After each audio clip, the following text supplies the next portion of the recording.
Hello Pisces, Sun, Moon, Rising, and Venus signs. Kamusta kayo? Sana po'y nasa mabuti kayong kalagayan. Welcome back po sa Star Tarot. At kung bago kayo dito, welcome din po kayo. Please subscribe, like, share my videos, and leave me a comment kung naka-resonate po kayo. Thank you. So this is really beautiful. Alam mo kung bakit? Kasi this is abundance and prosperity energy. Ang itsura no ni Empress mukhang yayamanin. No? Mukhang yayamanin, naka-relax, mukhang sagana sa pera, 'di ba? As in chillin lang siya, very glamorous, ang ganda, ganyan, very modest. So, yung parang very confident din about herself, no? Pwedeng ganun ang ano niya, ang pa-effect niya sa ngayon. So, maaring ganun kayo. Maaring ganun kayo sa ngayon. Because, maaari talaga na you are masagana, 'di ba? Merong kasaganaan sa buhay. Maybe you are prosperous and abundant. Maaaring maganda yung trabaho mo. Maaaring meron ka magandang at established na business na pinagkukuhanan ng inyong kaperahan. So, that could be possible. Or po pwede rin na ang iba sa inyo rito is negosyante, ganyan, ano. For others of you, maaari 'no, na dati na kayong nandiyan diyan sa posisyon na sagana na kayo sa pera. You are, talagang abundant and prosperous person or maaari din na meron pa kayong mga inaantay na mga ROI, ganyan, return of investment. Talagang nag-iipon 'no, pakiramdam ko dito nag-iipon kayo ng mga material na bagay, nag-iipon ng pera. 'Yan ang napi-pick up ko diyan.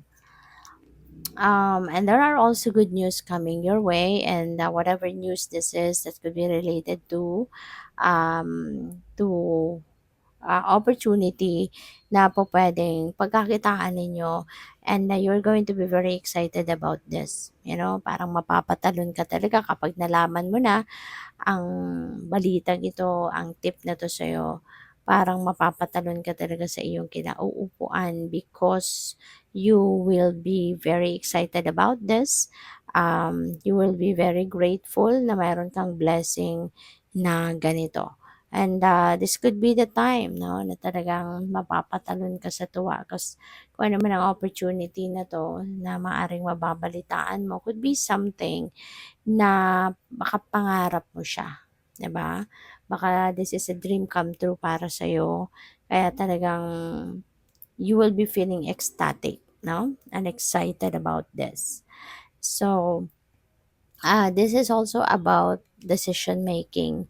Maaring ano 'to, maaring matagal na 'tong situation ninyo na alam mo 'yun, yung hindi lang ninyo pinapansin. Maaaring this happened already in the past, in the last few months or several months, 'di ba? Pero dinededma niyo lang, hanggang sa inaantay niyo lang 'no, na mag-fade away kung ano man ang sitwasyon na 'yan, and then eto nga, babalik.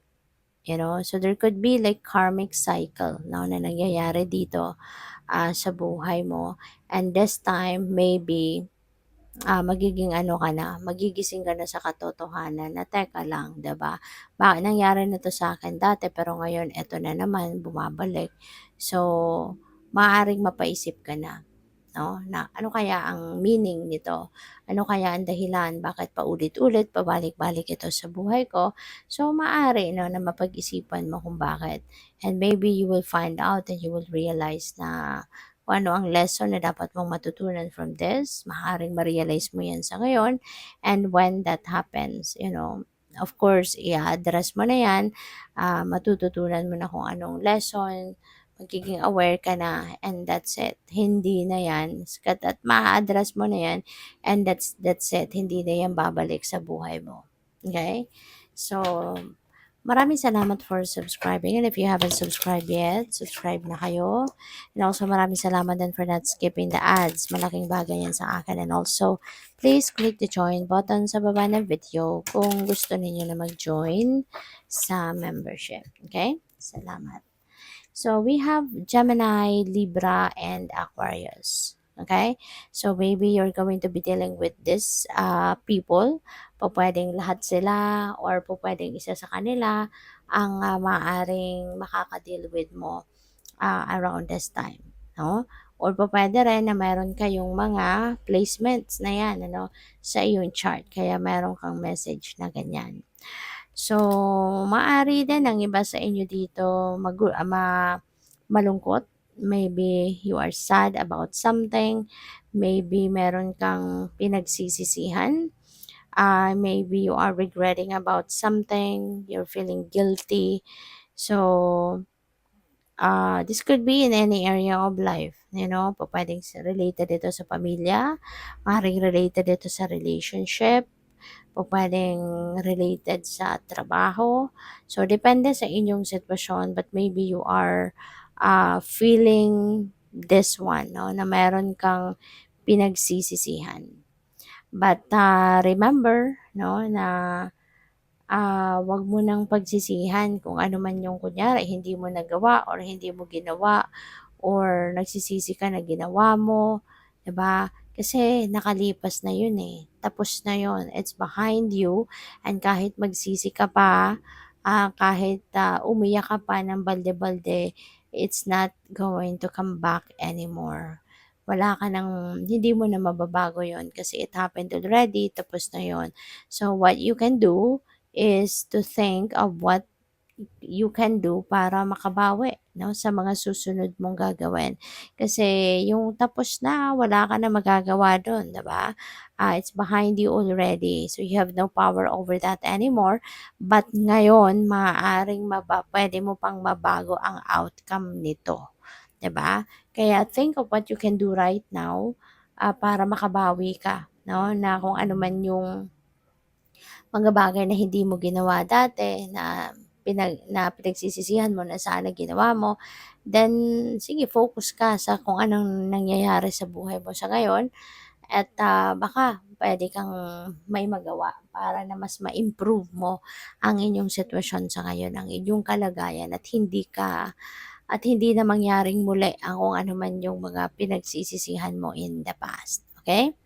So we have I miss you. Wow, longing, distance, regret. So pwedeng related sila sa isa't isa. Pwedeng this is about relationship, no?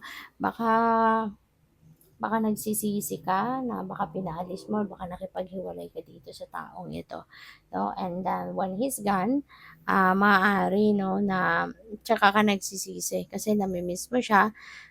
Ngayon malayo na kayo sa isa't isa kaya nagsisisi ka na sana hindi na lang ako nakapaghiwalay, sana hindi ko na lang nasabi kung ano ang sinabi ko, yung gano'n, 'di ba? So, yun, it's all up to you, ikaw ang nakakaalam, 'di ba, ng kung ano ang exactly nangyari sa inyo. So, depende sa naging pag-uusap ninyo, anong agreement, ano yung usapan ninyo.